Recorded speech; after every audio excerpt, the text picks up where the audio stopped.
A la hora de conocer cómo es que trabaja el corazón, sus cavidades auriculares y ventriculares,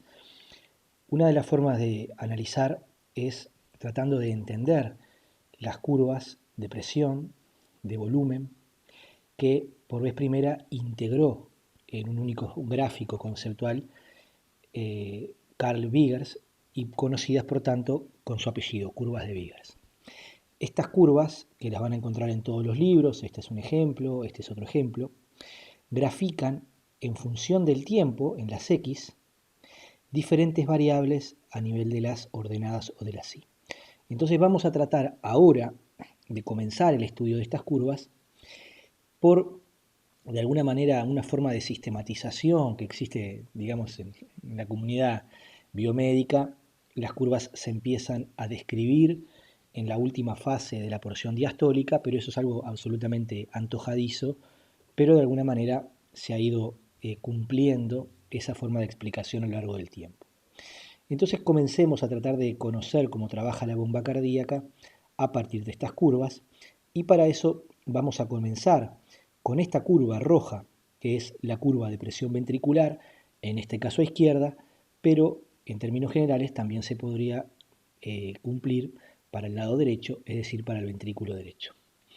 En este caso, ventrículo izquierdo, claramente lo identificamos por los niveles de presión, que en el eje se muestra de 0 a 120 milímetros de mercurio aproximadamente. Y también vamos a ir viendo esta curva de presión entrecortada, que es la curva de presión auricular,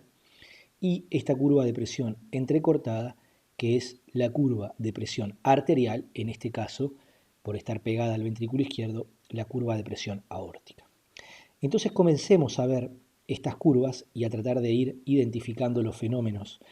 que van ocurriendo, los eventos que van ocurriendo durante un latido, que es lo que le llamamos el ciclo cardíaco. Obviamente estos eventos pueden ser eléctricos y podemos tener un ciclo cardíaco eléctrico,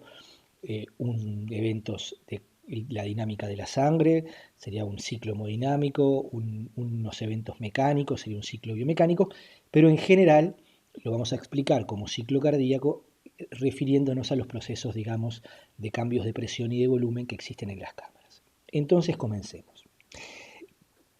El corazón, o más precisamente los ventrículos, se están terminando de llenar, la presión es muy bajita porque las cámaras son distensibles y por tanto las presiones están cercanas a cero, entre 0 y 20 podríamos decir, y de repente, como parte teniendo esas presiones bajas, viene una pequeña onda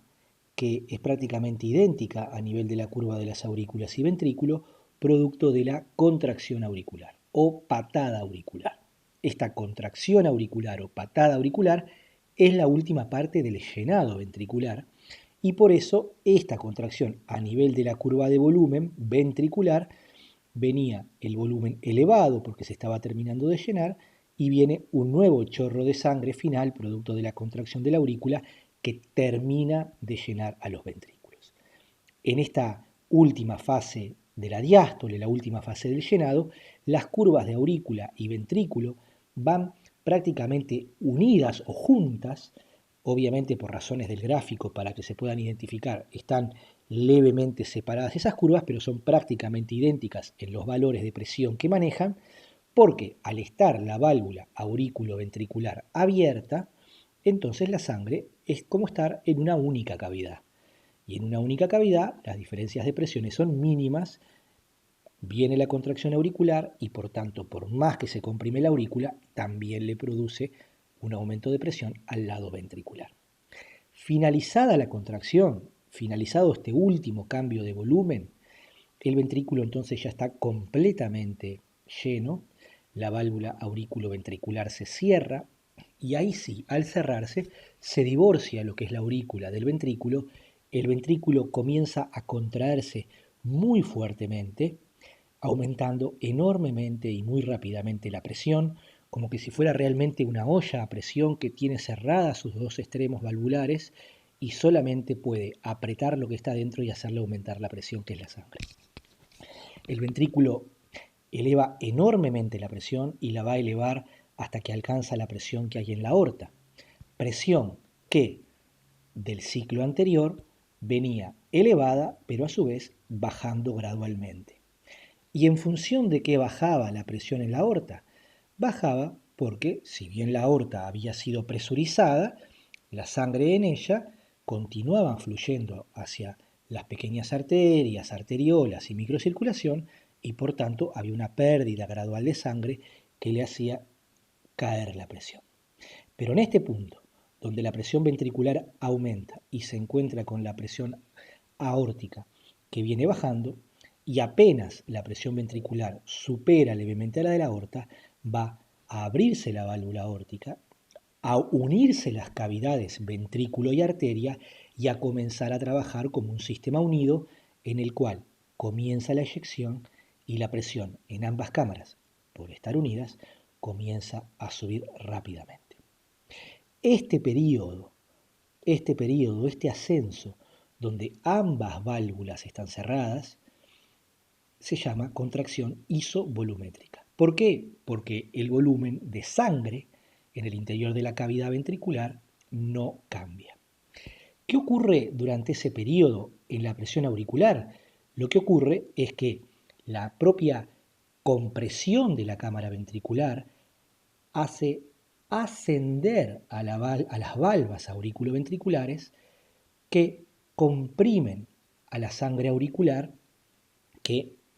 digamos, tridimensionalmente y físicamente están encima de los ventrículos. Entonces, el ventrículo al comprimirse eleva el techo y comprime desde abajo a la cámara auricular que tiene esta pequeña onda u onda C que se puede registrar en la presión auricular. Como esta contracción le llamábamos isovolumétrica, entonces en el gráfico de volumen el volumen se mantiene constante, es decir, paralelo a el eje de las abscisas, es decir, al tiempo. Comienza la eyección entonces, y en ese momento que comienza la eyección, la presión en ventrículo y arteria se eleva muy rápidamente en la fase inicial, la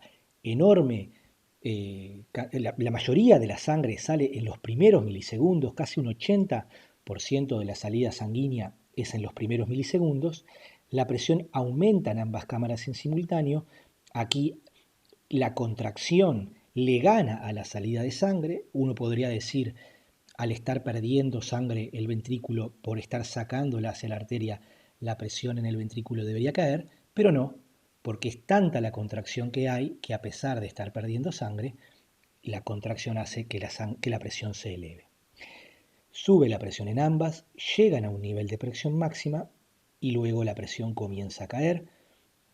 Uno podría decir que en determinado momento la contracción es máxima y luego el propio ventrículo comienza a reducir su capacidad de contracción o su fortaleza de contracción y la presión comienza a caer, cae en las dos, en aorta y ventrículo, de manera simultánea y de manera similar, hasta que es tanto lo que puede caer la presión ventricular y la arteria no lo puede seguir, porque la arteria está de alguna manera atada de manos a que la sangre, para que caiga en ella la presión, pueda fluir hacia la periferia, que ocurre nuevamente un divorcio entre la presión arterial y la presión ventricular. Lo ventricular sí se controla a sí mismo, el ventrículo se relaja y la presión en su interior cae, mientras que la arteria está atada de manos, no se controla a sí misma, la microcirculación, las arteriolas, es las que van controlando la caída de presión en ella y por tanto en este momento la presión en la arteria es mayor que la presión en el ventrículo y la válvula aórtica se cierra. Cuando eso ocurre, decimos que finaliza la eyección ventricular y que comienza a esta caída de presión muy súbita, muy grande, que por estar cerradas la válvula aórtica y las auriculoventriculares llamamos relajación isovolumétrica. ¿Qué ocurría en la presión auricular en ese momento? Bueno, luego de haber tenido esa onda de contracción C, producto de, mejor dicho, onda de aumento de presión C, producto de el englobamiento de las válvulas auriculares,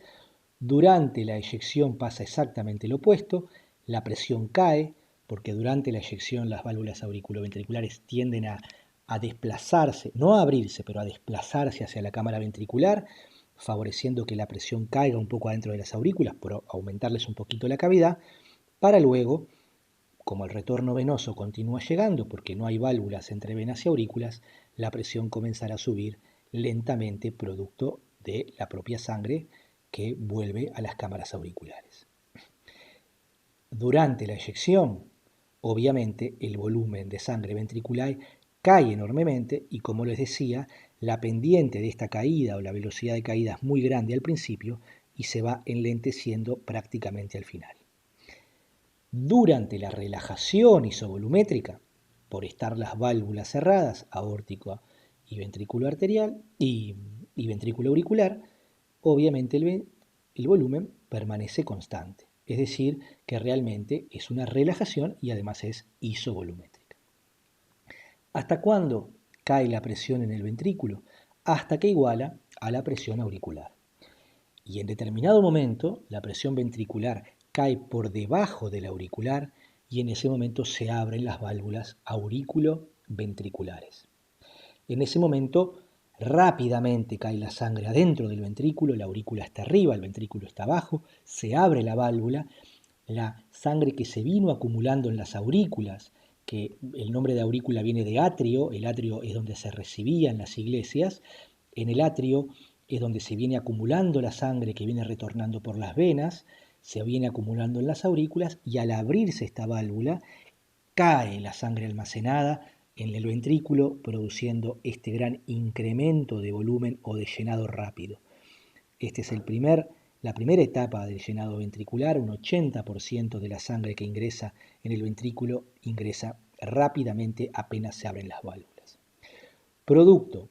de la caída en presión ventricular, de la relajación ventricular y producto de la sangre que acaba de entrar, uno podría decir, se podrían equiparar las presiones. Bueno,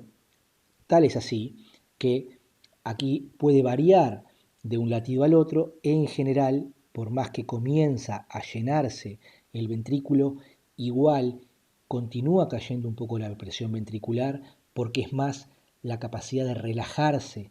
y de caer la presión en su interior que la capacidad de aumentar la presión porque se comenzó a llenar con volumen y por tanto, aún abiertas las válvulas auriculoventriculares, la presión de la aurícula y del ventrículo cae un poco, incluso por debajo de cero, es decir, incluso como un efecto de presión negativa, como de succión ventricular, como que el ventrículo estuviera realmente atrayendo activamente a la sangre que está acumulada en las venas. Es un llenado activo, el ventrículo se llena a sí mismo y fuerza a que llene su cavidad. Seguidamente continúa el llenado ventricular, por supuesto, pero se va enlenteciendo. La presión en aurículas y ventrículos aquí no se ve exactamente bien, pero continúa aumentando, se ve mejor en este gráfico, continúa aumentando producto de que se comienza a llenar las cavidades auriculares y ventriculares, ambas siguen el mismo camino, aurícula y vena, por estar la válvula auricular ventricular abierta y por tanto ser una única cavidad conceptualmente, hasta que nuevamente se vuelve a repetir el proceso que ya habíamos hablado y este llenado que se había comenzado a enlentecer es de alguna manera finalizado con una nueva contracción auricular que aporta este último llenado aquí de las cavidades ventriculares. Es decir, que en definitiva, a nivel de la curva ventricular, tenemos a bajas presiones una primera onda, producto de la contracción auricular, onda A, luego la contracción isovolumétrica, luego la eyección, luego la relajación isovolumétrica, luego la fase de llenado. Dentro de la fase de llenado tenemos el llenado rápido, casi un 80% de la sangre, luego un enlentecimiento o separación que los autores veían y por eso le llaman diástasis, incluso como diástasis es conceptualmente como una separación. Ellos veían que en el llenado realmente hay un llenado inicial muy rápido y luego el llenado final producto de la contracción auricular y que en el medio había como una paralización del llenado y por eso le veían como una separación al principio no comprendida, simplemente es un llenado más lento. Y finalmente el llenado producto de la contracción auricular, que representa en condiciones normales aproximadamente un 10-15% del llenado. A nivel de la curva auricular tenemos una primera onda, producto onda A, producto de la contracción auricular, una pequeña onda C, producto de la contracción isovolumétrica, y luego este ascenso producto del propio llenado ventricular, del propio llenado auricular, producto de que la sangre continúa llegando a las aurículas. Estas ondas auriculares uno la puede medir obviamente dentro de la cavidad auricular. Ahora, si uno retira el sensor y lo coloca en las venas centrales, las ondas van a ser prácticamente idénticas. Y por tanto, si uno en vez de medir la presión auricular, está midiendo la presión venosa central, la presión en las cavas, la presión en las yugulares, las ondas que va a obtener son exactamente con la misma morfología. Desde el punto de vista de la presión en la aorta, una caída de la presión producto de que la sangre estaba fluyendo desde la aorta, desagotándose hacia la microcirculación, luego un rápido ascenso producto del inicio de la eyección. Allí la aorta deja pasar el fluido, pero también se expande, producto de que comienza a reducirse la fuerza que hace el corazón y que la sangre también fluye por la aorta hacia adelante. Llega un momento que se alcanza una presión máxima y ya comienza a bajar la presión, por más que el ventrículo está eyectando, ya es más lo que la sangre drena hacia la periférica de lo que la sangre que le está ingresando le hace aumentar la presión. Finalmente el cierre valvular y luego esta caída gradual, lenta de la presión aórtica, que fundamentalmente va a estar determinada por la propia capacidad de la aorta como un elástico de volver a su posición original, o sea, de contraer y apretar la sangre, y también va a depender de la facilidad que los vasos sanguíneos periféricos, la microcirculación, le hagan para que la sangre fluya hacia ellos. A manera de ejemplo, si los vasos periféricos le dificultaran que la sangre fluya hacia ellos, esta caída de presión va a ser menos empinada, iría por acá arriba, y por el contrario, si los vasos periféricos le facilitan que la sangre se desagote de la aorta, esta caída de presión sería más rápida, más empinada. Es decir, que la pendiente, podríamos decir, o la inclinación de esta caída de presión en la aorta, es muy dependiente de lo que ocurre a nivel periférico.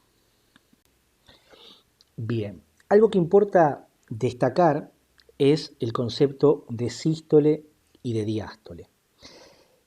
La sístole la consideramos la etapa del ciclo cardíaco en que el ventrículo está realizando la contracción isovolumétrica y la eyección. Y la diástole la consideramos desde el punto de vista cardíaco como el periodo en que se está relajando el ventrículo y luego que se está llenando. Ahí tenemos claramente lo que es la sístole ventricular, la diástole ventricular. Y atención, no tenemos que confundir cuando hablamos de presión arterial sistólica o diastólica. Y acá cabe hacer especial hincapié. Cuando la arteria está cayendo su presión y llega a la presión mínima, a esa presión en la arteria le llamamos presión diastólica mínima. Pero fíjense que la presión arterial diastólica mínima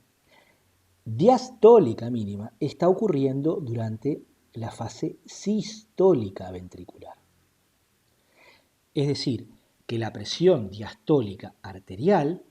no tiene nada que ver con la presión diastólica ventricular. Si alguien me dijese, ¿cuál es la presión diastólica del ventrículo? Bueno, la presión diastólica del ventrículo son todas estas presiones que ocurren en diástole. Y la presión diastólica mínima del ventrículo sería el menor valor de presión que el ventrículo alcanzaría en la diástole. Pero fíjense, a manera de ejemplo, que la presión diastólica mínima del ventrículo puede estar cercana a cero. A veces un poquito por encima del cero, a veces un poquito por debajo del cero. Sin embargo, La presión diastólica mínima de la aorta es cercana a 80 milímetros de mercurio. Eso no lo debemos confundir. Ahora bien, los que sí son coincidentes es que la presión sistólica máxima de la arteria y del ventrículo son las mismas en condiciones normales. Es decir, la presión máxima sistólica, en este caso cercano a 120, 115, es igual presión sistólica arterial a presión sistólica máxima ventricular. La diferencia fundamentalmente es a nivel diastólico. Ahora bien, cuando nosotros estudiamos el ciclo cardíaco, habitualmente, a diferencia solamente considerando las diferencias en los niveles de presión, uno puede decir, bueno, el ciclo cardíaco de las cavidades izquierdas, aurícula izquierda y ventrículo izquierdo, es prácticamente idéntico al de las cavidades derechas, aurícula derecha, ventrículo derecho. Y básicamente uno puede decir, la única gran diferencia es que en las cavidades izquierdas, aquí, se genera casi un cuarto, un quinto, que en las cavidades derechas se genera un quinto, un cuarto de las presiones que se generan en las cavidades izquierdas. Ahora bien, además de las diferencias en los niveles, existen otras diferencias en los ciclos que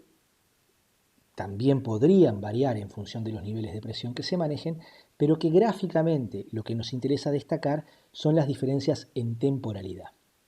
Notemos que sobre el gráfico izquierdo ya mencionado, este gráfico lo que hace es sobreimponer el gráfico de las cavidades derechas. Entonces, fijémonos, por ejemplo, que aquí la onda de contracción auricular es un poco antes a nivel de la aurícula derecha que de la aurícula izquierda. Eso está asociado a que la despolarización comienza a nivel auricular derecho. Por otra parte, que la despolarización ventricular, o mejor dicho, la contracción isovolumétrica del ventrículo izquierdo, la contracción isovolumétrica del ventrículo izquierdo, comienza antes que la del ventrículo derecho. Esto básicamente está asociado a que la despolarización ventricular comienza a nivel del tabique, que conceptualmente se considera parte del ventrículo izquierdo,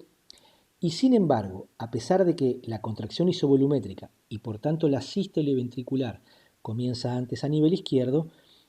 la eyección, básicamente por tener que alcanzar muchas menores presiones, comienza antes a nivel del ventrículo derecho. Y sin embargo, finaliza después. Es decir, que a nivel del ventrículo derecho, la eyección comienza antes, pero tarda más en realizarse y por tanto finaliza después. Estas diferencias en los tiempos, esta diferencia en que no todo es exactamente sincrónico entre las cavidades izquierdas y las cavidades derechas, es de suma importancia, porque no solamente las cavidades izquierdas y las derechas están de alguna manera conectadas en serie, es decir, que lo que eyecta una de estas cámaras irremediablemente luego al circular va a llegar a la otra, sino que están comunicados mecánicamente. Es decir, la cavidad derecha, en este caso de forma semilunar al corte transversal, y la cavidad izquierda, es decir, ventricular, circular al corte transversal, tienen una parte, digamos, que comparten como paredes, que es la parte del tabique interventricular, que se considera parte del ventrículo izquierdo.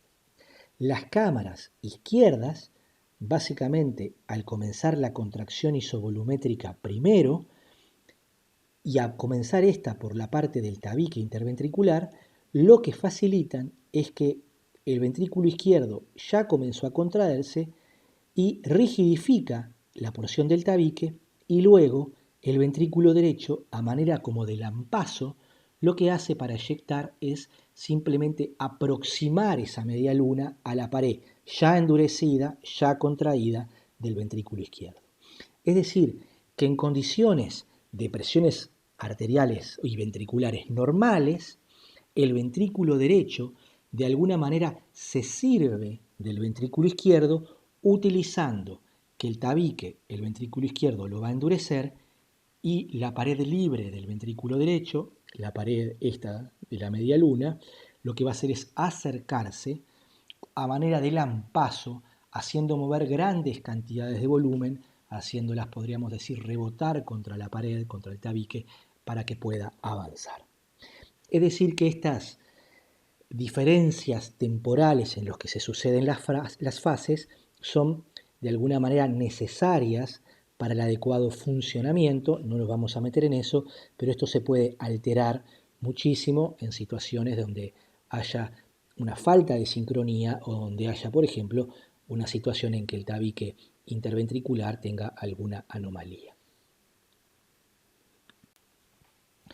Ahora bien, al ciclo cardíaco clásico, que van a encontrar en el 99% de los libros y de la bibliografía disponible, en los últimos, podríamos decir, 10, 15 años, 20 años, se le han comenzado a discutir algunos aspectos, tal es así que hoy comienza a aparecer para algunas fases del ciclo algunas nuevas formas de interpretación. Básicamente los trabajos de este autor, Francisco Torrenguasp, que lo que hizo fue disecar una gran cantidad de corazones de diferentes animales y manualmente tratarlos de separar sus fibras, dieron lugar a la interpretación que él proponía de que en realidad el corazón está conformado por una única banda de tejido muscular que si la enrollamos adecuadamente da lugar a las dos cavidades, cavidad ventricular izquierda y cavidad ventricular derecha. Esta banda miocárdica que él propone, lo que le permitió fue explicar, además del hallazgo anatómico, explicar algunas cuestiones funcionales. De alguna manera, ¿qué es lo que esto permitió explicar? Permitió explicar que quizás, equivocadamente, estábamos pensando que durante la relajación isovolumétrica que hoy explicábamos, el músculo lo único que hacía era relajarse y simplemente dejar que caiga la presión en él, cuando en realidad, aparentemente, lo que está ocurriendo es que esa caída de presión se da producto de una contracción activa de una parte de lo que se llama la banda miocárdica. Esto de alguna manera podría ser pensado en una analogía que necesitamos tanto contraer músculos cuando nos queremos parar, cuando estamos sentados y queremos pasar a estar parados, como también necesitamos contraer músculos cuando nos queremos sentar. Es decir, que ambos movimientos, pararse o sentarse, por más que podríamos decir físicamente serían lo contrario, ambos de alguna manera necesitan o requieren contracción muscular. Lo que este nuevo modelo o esta nueva concepción nos está diciendo o estaría indicando es que